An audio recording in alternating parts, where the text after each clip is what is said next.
मेरे YouTube channel राज education में आप सभी का स्वागत है। ये वीडियो एंड तक देखें और मेरे YouTube चैनल राज एजुकेशन को लाइक, शेयर एंड सब्सक्राइब जरूर कीजिए। Welcome in Raj education channel. आज हम पढ़ते हैं क्वाड्रेटिक इक्वेशन, वर्ग समीकरण। तो ये क्वाड्रेटिक इक्वेशन क्या होता है ये हम पहले जानेंगे। If a b c are the real number, जिसे हम वास्तव संख्या कहते हैं, ये वास्तव संख्या रियल नंबर है और ये की कीमत जीरो नहीं है, मतलब नॉन जीरो कीमत है, तब a x square plus b x plus c is equal to zero is the standard form या जनरल फॉर्म कहते हैं इसे। तो क्या हो जाएगा, a x square plus b x plus c is equal to zero, ये क्वाड्रेटिक इक्वेशन हो जाएगा जब ये बी सी ये रियल नंबर रहेंगे और ये की कीमत जीरो नहीं रहेंगी। तो ये जो फॉर्म है, a x square plus b x plus c is equal to zero, ये क्या है, तो general form of the equation है क्वाड्रेटिक इक्वेशन का। तो ये क्वाड्रेटिक इक्वेशन होने के लिए क्या जरूरी है, तो जो भी वेरिएबल रहेगा, अब इसे ये x square plus b x plus c, ये क्या है, वन वेरिएबल इक्वेशन है, मतलब अपन बोलते हैं लीनियर इक्वेशन है, लीनियर इक्वेशन, इसे भी हम लीनियर इक्वेशन बोल सकते हैं।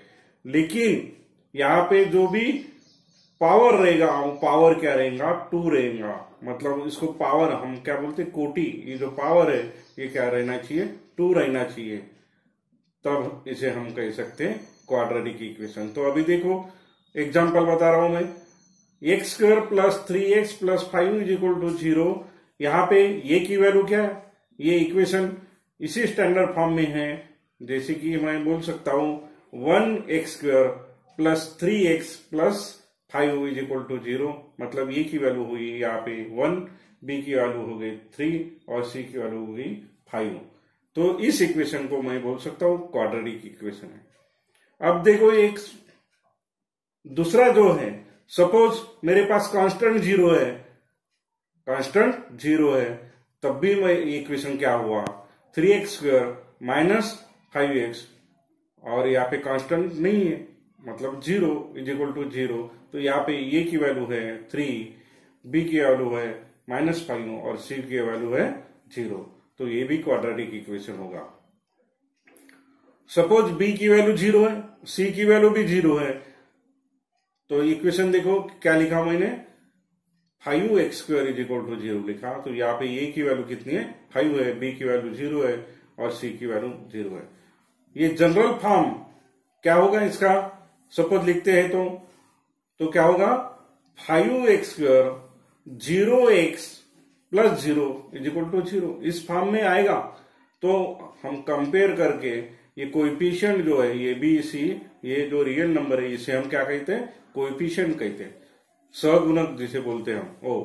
और जो कांस्टेंट है ये सी, ये क्या है, स्थिरांक बोलते हैं इसको, कांस्टेंट। तो the values of the variable which satisfy the equation are called the solution or the roots of the equation. अब इस इक्वेशन को सॉल्व करने के बाद जो भी वेरिएबल रहेगा, वो वेरिएबल की कीमत क्या होगी, उस इक्वेशन की सॉल्यूशन होगी, उसका क्या होगा, सॉल्यूशन होगा, उसे ही हम कहते हैं मोड, मतलब रूट बोलते हैं। अब देखते हैं हम equation, which of the following are the quadratic equation. अब दो, मैं एक एग्जांपल ले रहा हूं, दो एग्जांपल, उसमें देखते हैं कि क्वाड्रेटिक इक्वेशन है या नहीं। M plus two into m minus five is equal to zero, ये इक्वेशन दिया है, और तो इसे हम क्या करेंगे, सिंप्लीफाई करेंगे। तो क्या कर रहा हूं मैं, इस एम से इसे मल्टीप्लाई करूंगा, फिर टू से मल्टीप्लाई करूंगा, तो क्या होगा, m into m minus five plus two into m minus five is equal to zero. अब क्या हुआ, m into m square minus five m plus two into m two m minus ten is equal to zero. अब इसका simplification करो, minus five m और two m क्या हुआ, minus three M हुआ, मतलब इक्वेशन कैसा हुआ, m square minus three m minus ten is equal to zero. तो इसमें क्या है, एम वेरिएबल है और इस m वेरिएबल का हाईएस्ट इंडेक्स कितना है, 2 है। मतलब ये क्या हो गया, ये इक्वेशन हो गया क्वाड्रेटिक इक्वेशन। अभी नेक्स्ट देखते हैं, y square plus 1/y is equal to 2। तो इसे क्या करना पड़ेगा, मल्टीप्लाई करना पड़ेगा y से, इस y से इसे मल्टीप्लाई, डिवाइडेड बाय y आएगा, फिर y से इसे मल्टीप्लाई, मतलब मल्टीप्लाई बोथ साइड करेंगे हम। तो क्या होगा, y इंटू वाई स्क्वायर क्या होगा, y क्यूब होगा, प्लस 1 और इधर क्या होगा 2y होगा। मतलब इक्वेशन कैसा हुआ, y क्यूब माइनस ये इधर 2y इधर लेके आएंगे तो क्या होगा, माइनस 2y होगा, plus 1 is equal to 0। Equation कैसा बना, y cube minus 2y plus 1 is equal to 0। ये इक्वेशन क्या है, तो ये इक्वेशन क्वाड्रेटिक इक्वेशन है क्या, नहीं है। This equation is not a quadratic equation because in this equation the highest index of variable y का जो हाईएस्ट इंडेक्स है, हाईएस्ट पावर है, जिसे हम घातांक बोलते हैं, वो घातांक कितना है, 3 है। 2 है क्या, नहीं है। अपने को क्वाड्रेटिक किसे बोलते हैं हम, जिसका पावर, वेरिएबल का पावर, हाईएस्ट पावर क्या रहना चाहिए, 2 रहना चाहिए, तब होता है क्वाड्रेटिक इक्वेशन। तो ये क्या होगा, इसका पावर, वेरिएबल का हाईएस्ट पावर कितना है, 3 है and not 2। Therefore this equation is not a quadratic equation. तो आपको पहचानते आना चाहिए, पहले सिंप्लीफाई करो उस इक्वेशन को और बाद में देखो कि हाईएस्ट पावर वेरिएबल का 2 है क्या, नहीं है, तो इक्वेशन क्वाड्रेटिक इक्वेशन नहीं होगा। आज हम देखते हैं कि फैक्टराइजेशन मेथड से क्वाड्रेटिक इक्वेशन कैसे सॉल्व किया जाता है। आप 10वीं तक ये जो मेथड है, इस मेथड से आप स्ट्रिप मार्किंग होती है तो इस तरीके से करते जाइए। लेकिन आप जब भी कॉम्पिटिटिव एग्जाम में बैठते हो तब ये मेथड इतने काम में नहीं आने वाली है, क्योंकि आपको 10 सेकंड के अंदर आपका आंसर आपको आना चाहिए। तो मैं एक ट्रिक्स बताता हूं, तो क्वाड्रेटिक इक्वेशन कैसे कैसे फॉर्म में रह सकते हैं। तो 4 फॉर्म में रहेंगे, उसमें से हम पहले 2 ये फॉर्म मैं बताता हूं। तो a x square plus b x plus c is equal to 0, और दूसरा फॉर्म है a x square minus b x plus c is equal to 0। यहाँ पर 2 क्वाड्रेटिक इक्वेशन जो लिखा हूं मैं, यहाँ पे देखो कांस्टेंट जो वैल्यू है, कांस्टेंट वैल्यू है पॉजिटिव। जब कांस्टेंट वैल्यू पॉजिटिव है और तब जो भी रूट निकलेगा वो रूट का साइन क्या होगा, सेम होगा। 2 रूट निकलते हैं तो दोनों सेम होंगे, साइन उसके चिन्ह हमेशा ही सेम होंगे। लेकिन एक ध्यान में देखना है कि मिडल टर्म, उस समय मिडल टर्म का जो भी साइन रहेगा, यहाँ पे मिडल टर्म का बी है, मिडल टर्म इसका साइन है पॉजिटिव, तो इसके जो भी रूट निकलेंगे वो रहेंगे माइनस वाले रहेंगे। और यहाँ पे रूट सपोज कांस्टेंट क्या रहना चाहिए, मेथड क्या, ट्रिक्स क्या बता रहा हूं मैं, ट्रिक्स है कांस्टेंट पॉजिटिव है तो साइन क्या रहेगा, रूट का सेम रहेगा, लेकिन मिडल टर्म के अपोजिट होगा। मिडल टर्म यहाँ पे माइनस बी है तो क्या होगा, रूट जो भी निकलेंगे उसके क्या होंगे, साइन होंगे, प्लस होंगे। तो हम प्रॉब्लम देखते, देखो x square plus 10x plus 24 is equal to 0। इस इक्वेशन को, गिवन इक्वेशन जो भी रहेगा उसको इज इन द फॉर्म लिखो, a x square plus b x plus c is equal to 0 के फॉर्म में लिखते हैं। तो यहाँ पे 1 नहीं है तो मैं 1 लिखता हूं, 1x square plus 10x plus क्या हो जाएगा 24 होगा इज इक्वल टू 0। मतलब ये इक्वेशन आया, a x square plus b x plus c is equal to 0 के फॉर्म में आया। अब देखो मैं फैक्टराइजेशन मेथड से सॉल्व करता हूं, तो यहाँ पे कोएफिशिएंट सपोज 1 है तो 1 और कांस्टेंट इनका हम क्या करते, गुणाकार करते। तब देखना सपोज 1 है तो गुणाकार करने की जरूरत ही नहीं, कांस्टेंट के बारे में सोचो। कांस्टेंट कितना है 24 है, तो 24 के बारे में मेरे को सोचना है। तब भी मिडल टर्म का विचार भी करना है साथ में। तो मिडल टर्म का हमें स्प्लिट अप करना है, तो देखना है कि आपका प्रोडक्ट जो भी रूट रहेंगे उसके प्रोडक्ट क्या आना चाहिए, ये कांस्टेंट टर्म आना चाहिए, और उसका एडिशन करते तो मिडल टर्म आना चाहिए। तो 24 है, 4 इंटू 6 क्या होगा 24 होगा, और 4x प्लस 6x करते तो 10x आता है। तो मैं स्प्लिट अप करता हूं, मिडल टर्म का प्लस 10x है तो क्या हो जाएगा equation 1x² plus 4x plus 6x plus 24 is equal to 0। 10x का क्या बनाया मैंने प्लस 4x प्लस 6x। अब देखो यहाँ पे कांस्टेंट जो भी है वहां पे फैक्टर गिराओ इस टर्म के जो है ये जो भी स्टेप्स है इस स्टेप से हम फैक्टर गिराएंगे। तो यहां से क्या निकलेगा 1x² प्लस 4x से x कॉमन निकलेगा तो x इंटू क्या हो जाएगा 1x², x निकल गया तो क्या बचा x बचा x प्लस 4 और यहाँ पे 6x प्लस 24 है, यहाँ से फैक्टर कौन सा निकलेगा 6 निकलेगा तो बचा क्या फिर x प्लस 4 बचा। अब दो कॉमन फैक्टर कौन से तो x प्लस 4 कॉमन है तो यहां से भी निकालो कॉमन फैक्टर तो x प्लस 4 निकाला तो बचा क्या x प्लस 6 बचा। तो x प्लस 4 इंटू क्या होगा x plus 6 is equal to 0 होगा। फिर x plus 4 is equal to 0 और x plus 6 is equal to 0 ऐसी दो वैल्यू आएंगी हमें ये इक्वेशन मिलेगा आपको। तो x इज इक्वल टू क्या हो जाएगा ये प्लस 4 को इधर लाएंगे तो -4 होगा और यहाँ पे होगा x इज इक्वल टू -6। मतलब दो वैल्यू मिल गई। यही दो वैल्यू देखो the roots of the equation are क्या है -4 और -6 है। मैंने जो मेथड बताया था ट्रिक्स बताया था क्या बताया था कांस्टेंट मेरा पॉजिटिव है तब मेरे जो भी रूट के साइन रहेंगे वो सेम रहेंगे। आए सेम -4 और -6 आए सेम रहेंगे लेकिन क्या बोला था मैंने मिडल टर्म जो पॉजिटिव है उसके अपोजिट रहेगा। पॉजिटिव था मिडल टर्म ये प्लस 10x था तो इसके अपोजिट प्लस के अपोजिट मतलब माइनस है। तो ट्रिक्स आई ध्यान में। अब आपका आंसर सही है या नहीं है ये प्रूव करने के लिए एक एक वैल्यू आप डाल के देख सकते हो। तो देखो लेफ्ट हैंड साइड में मैं x की वैल्यू -4 डालूंगा -4 का स्क्वायर क्या होगा 16 होगा। यहाँ पे 16 प्लस 10 इंटू -4 तो क्या होगा मतलब 16 और यहाँ पे हो जाएगा -40 16 -40 क्या होगा -24 होगा। -24 प्लस 24 0 हो गया मतलब left hand side is equal to right hand side हमारा इक्वेशन सेटिस्फाई कर रहा है मतलब मैंने जो भी रूट निकाला है वो सही है। अब नेक्स्ट प्रॉब्लम देखते हैं। अब देखो next problem a x² minus bx plus c is equal to 0 के फॉर्म वाला मैं एक एग्जाम्पल लेता हूं।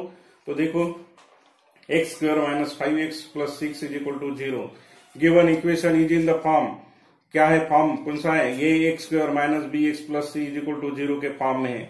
मतलब जो ट्रिक्स बताया कांस्टेंट वाली टर्म सपोज पॉजिटिव है तो उसके रूट के साइन क्या रहेंगे सेम रहेंगे और मिडल टर्म के अपोजिट होगा हमारा रूट।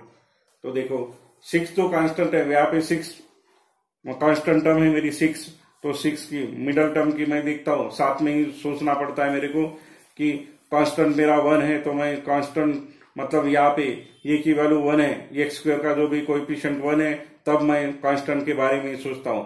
अब कांस्टेंट के बारे में मतलब कांस्टेंट 6 है तो 6 का ऐसा प्रोडक्ट लो कि जो +6 आना चाहिए उसका मल्टीप्लीकेशन और उसके एडिशन करते हैं तो हमारी मिडल टर्म मिलना चाहिए। तो देखो 6 का क्या लिया मैंने -2 और -3 लिया मतलब -5x क्या होगा तो मैं -2x -3x करूंगा तो मेरा मिडल टर्म आ जाएगा। मतलब मैंने मिडल टर्म को स्प्लिट अप किया। अब जो भी गिवन इक्वेशन था ए फॉर्म में लिया 1x² minus 5x plus 6 is equal to 0 middle term -5x का मैंने स्प्लिट अप किया। कैसे स्प्लिट अप किया तो 1x² minus 2x minus 3x plus 6 is equal to 0। अब यहाँ पे हम क्या निकालते हैं तो कॉमन निकालते हैं x कॉमन निकालता हूं तो बचा क्या x -2 बचा। यहाँ पे यहाँ से मैं फैक्टर -3 कॉमन निकालता हूं तो बचा क्या x माइनस यहाँ पे प्लस है माइनस निकाला तो क्या हो जाएगा -2 हो जाएगा इज इक्वल टू 0। अब x -2 और बचा क्या अभी यहाँ पे फैक्टर x -2 और x -3 बचा इज इक्वल टू 0 तो क्या हो जाएगा x -2 इज इक्वल टू 0 और x -3 इज इक्वल टू 0 तो x की वैल्यू हो गई 2 और x की वैल्यू हो गई 3। मतलब रूट क्या मिले the roots of the equation are 2 and 3। अब देखो मेरी ट्रिक्स काम में आई क्या। आप देखो कांस्टेंट मेरा पॉजिटिव है तो साइन सेम आना चाहिए मिडल टर्म का अपोजिट आएगा। यहाँ पे मिडल टर्म माइनस था तो यहाँ क्या आया प्लस आया। मेरी ट्रिक्स काम में आई तो ध्यान दीजिए और इसका यूज करके आप अपने आंसर निकाल सकते हैं। ये ट्रिक्स स्पर्धा परीक्षा में बहुत ही इम्पोर्टेंट है। अब नेक्स्ट जो फॉर्म है वो बताता हूं मैं। A x square minus b x minus c is equal to 0 और दूसरी तरफ है a x square plus b x minus c is equal to 0। अब दोनों में ट्रिक्स हम देखते हैं, तो मैं पहले ये ट्रिक्स बताता हूं कि यहाँ पे कांस्टेंट क्या है, नेगेटिव है, माइनस है, तो नेगेटिव है और मिडल टर्म है नेगेटिव। तब क्या देखना, रूट क्या आएंगे, तो रूट अलग अलग आएंगे वैल्यू, और रूट की जो वैल्यू आएंगी एक आएंगे पॉजिटिव और एक नेगेटिव वैल्यू आएंगी। तब आप ध्यान देना, नेगेटिव मिडल टर्म है और कांस्टेंट टर्म भी नेगेटिव है, तो नेगेटिव वैल्यू जो रहेंगी वो छोटी रहेंगी और पॉजिटिव वैल्यू जो रहेंगी रूट में वो बड़ी रहेंगी, हमेशा ही देखना। और इस ट्रिक्स में, इस फार्मूले में, इस क्वाड्रेटिक फॉर्म में a x square plus b x minus c is equal to 0 है। यहाँ पे कांस्टेंट नेगेटिव है, मिडल टर्म पॉजिटिव है। तब मिडल टर्म पॉजिटिव है तो ध्यान देना, नेगेटिव टर्म, नेगेटिव वैल्यू जो रूट में नेगेटिव वैल्यू रहेंगी वो रहेंगी बड़ी, मतलब पॉजिटिव है तो बड़ा। कौन सी वैल्यू, नेगेटिव। इसके अपोजिट वैल्यू देखना, रूट में दो वैल्यू आएंगी, एक आएंगे पॉजिटिव एक आएंगे नेगेटिव वैल्यू आएंगी। तब ये यहाँ पे प्लस है, मतलब नेगेटिव वैल्यू क्या रहेंगी, बड़ी रहेंगी। यहाँ पे मिडल टर्म नेगेटिव है और कांस्टेंट तो है ही दोनों जगह नेगेटिव। तब ये ध्यान में रखना है, यहाँ पे नेगेटिव मिडल टर्म है तो नेगेटिव वैल्यू जो अभी रहेंगी वो छोटी रहेंगी, उसका अपोजिट वाला पॉजिटिव वैल्यू रहेगा। ये छोटी है तो दूसरी पॉजिटिव वैल्यू बड़ी रहेंगी। अब देखते हैं हम फार्मूला, ये जो मैं ट्रिक्स बताया वो ट्रिक्स एग्जाम्पल में कैसी लागू होती है और प्रूव करके हम देखते हैं कि हमारे आंसर विद इन 10 सेकंड, चंद सेकंड में आपको सॉल्व करते आएंगे। तो ध्यान दीजिए, example, x square minus 13x minus 30 is equal to 0। अब ये गिवन इक्वेशन है, ये इस गिवन इक्वेशन को इज इन द फॉर्म क्या है, तो a x square minus b x minus c is equal to 0 है। इस गिवन इक्वेशन को किस फॉर्म में लिखता हूं मैं, देखो 1x square minus 13x minus 30 is equal to 0। अब ये कांस्टेंट टर्म जो है, कांस्टेंट टर्म क्या है, माइनस 30, कोएफिशिएंट 1 है, फैक्टराइजेशन मेथड यूज कर रहा हूं मैं। अब माइनस 30 का मेरे को विचार करना है, माइनस 30 के ऐसे दो मेरे को रूट लेना है, दो वैल्यू लेनी है कि जिसका गुणाकार माइनस 30 आए और मिडल टर्म माइनस 13x आए उसका एडिशन करने के बाद। तो क्या है, माइनस 30 माइनस 15 और प्लस 2 का गुणाकार है माइनस 30 और एडिशन करेंगे तो माइनस 13x आएगा। तो मिडल टर्म को मैं क्या करता हूँ, स्प्लिट अप करता हूँ माइनस 13x को, तो स्टेप कैसे आएगी, 1x square minus 15x plus 2x minus 30 is equal to 0। अब यहाँ पे इस दो टर्म में आप कॉमन निकालोगे, फैक्टर गिराओगे तो x कॉमन निकलेगा, बचेगा यहाँ पे x माइनस 15 प्लस यहाँ पे 2 कॉमन निकालोगे 2x माइनस 30 से, तो 2 कॉमन निकलने के बाद यहाँ पे बचेगा x minus 15 is equal to 0। अब फिर कॉमन क्या है, यहाँ पे कॉमन देखो x माइनस 15 कॉमन है तो x माइनस 15 कॉमन निकला, बचा क्या फिर x प्लस 2 बचा। अब x माइनस 15 और x into x plus 2 is equal to 0 आया, तो x minus 15 is equal to 0 और x plus 2 is equal to 0। तब x इज इक्वल टू क्या आया, 15 आया, पॉजिटिव 15 आया, प्लस 15 आया और x is equal to minus 2 आया। रूट क्या मिले, अभी रूट मिले मेरे को plus 15 minus 2 are the roots of the given equation. Tricks देखो, ट्रिक्स में आया क्या, तो पॉजिटिव वैल्यू, जो पॉजिटिव वाली वैल्यू वो बड़ी है और नेगेटिव वैल्यू क्या है, छोटी है। फार्मूला क्या था, मिडल टर्म हमारी माइनस है तो नेगेटिव वैल्यू जो रहेंगी छोटी रहेंगी। तो मेरी ट्रिक्स यहाँ पे काम में आई और ये वैल्यू आप यहाँ इस इक्वेशन में डाल के देखो तो आपका जो भी गिवन इक्वेशन है वो सेटिस्फाई होता है। इसका मतलब हमारी मेथड सही है। Square plus b x minus c is equal to 0। यहाँ पे देखो कांस्टेंट वैल्यू है, नेगेटिव है और मिडल टर्म क्या है, पॉजिटिव है। तब क्या बताया था, पॉजिटिव है तो रूट जो रहेगा, रूट आएगा पॉजिटिव वैल्यू और एक रहेंगे नेगेटिव वैल्यू। इसमें ये पॉजिटिव है मतलब नेगेटिव वैल्यू क्या रहेंगी, बड़ी रहेंगी और पॉजिटिव वैल्यू रहेंगी छोटी। एग्जाम्पल देखो, x square plus x minus 20 is equal to 0। अब given equation is in the form है a x square plus b x minus c is equal to 0। अब कांस्टेंट टर्म क्या है, माइनस 20 है। हमें ऐसी वैल्यू देखना है कि जिसका गुणाकार आएगा, मल्टीप्लीकेशन आएगा माइनस 20 और एडिशन किए तो आना चाहिए 1x। अब 5 माइनस 4 किए तो 1 आता है और इनका गुणाकार किए तो माइनस 20 आता है। मतलब प्लस x को मैं क्या करूंगा, स्प्लिट अप करूंगा। तो यहाँ पे स्प्लिट अप करने के बाद मेरे को क्या वैल्यू मिलती है, 1x square plus 5x minus 4x minus 20 is equal to 0। अब यहाँ पे क्या है, x कॉमन निकालो यहाँ से, तो x कॉमन निकल जाने के बाद क्या बचा है, x प्लस 5 बचा। और माइनस 4x माइनस 20 से कॉमन निकालेंगे माइनस 4, तो बचा क्या मेरे पास, यहाँ पे माइनस 4 निकाला तो बचा x, और यहाँ पे माइनस माइनस क्या हो जाएगा, प्लस हो जाएगा। तो x plus 5 is equal to 0। अब यहाँ पे दो फैक्टर जो है वो कॉमन है, कौन सा है, x प्लस 5 कॉमन है। तो बचा क्या, फिर उसे भी कॉमन निकालेंगे तो x प्लस 5 इंटू क्या होगा, x minus 4 is equal to 0। तो x plus 5 is equal to 0 और x minus 4 is equal to 0। तो x की वैल्यू हो जाएंगी x is equal to minus 5 और x इज इक्वल टू क्या हो जाएगा, 4 हो जाएगा। दो वैल्यू मिली है, माइनस 5 और 4 are the roots of the given equation. अब देखो, आपको बताया था मैंने कि निगेटिव वैल्यू जो भी रहेंगी वो क्या रहेंगी, बड़ी रहेंगी। है यहाँ पे निगेटिव वैल्यू क्या है, बड़ी है 5, और यहाँ पे पॉजिटिव वैल्यू जो है वो छोटी है रूट में। तो इस तरीके से हमने क्वाड्रेटिक इक्वेशन बहुत आसान तरीके से मैंने आपको बताया, ट्रिक्स बताया। ये ट्रिक्स का यूज करके आप स्पर्धा परीक्षा में चंद सेकंड में आप अपना आंसर निकाल सकते हो। और 10वीं के स्टूडेंट है, 10वीं के स्टूडेंट ये जो है इस मेथड से आप सॉल्व कर सकते हो। आपको ये फॉर्म नहीं लिखा तो भी चलेगा, अब यहाँ से हर स्टेप्स लिखना जरूरी है, स्टेप मार्किंग होती है। तो ये मेथड का यूज करके 10वीं के स्टूडेंट आसानी से सॉल्व कर सकते हो। ट्रिक्स का आप यूज आपके आंसर चेक करने के लिए यूज कर सकते हो। धन्यवाद। मेरे नेक्स्ट वीडियो में आपको इससे भी और बेहतर जो स्पर्धा परीक्षा में आने वाले प्रॉब्लम बताऊंगा।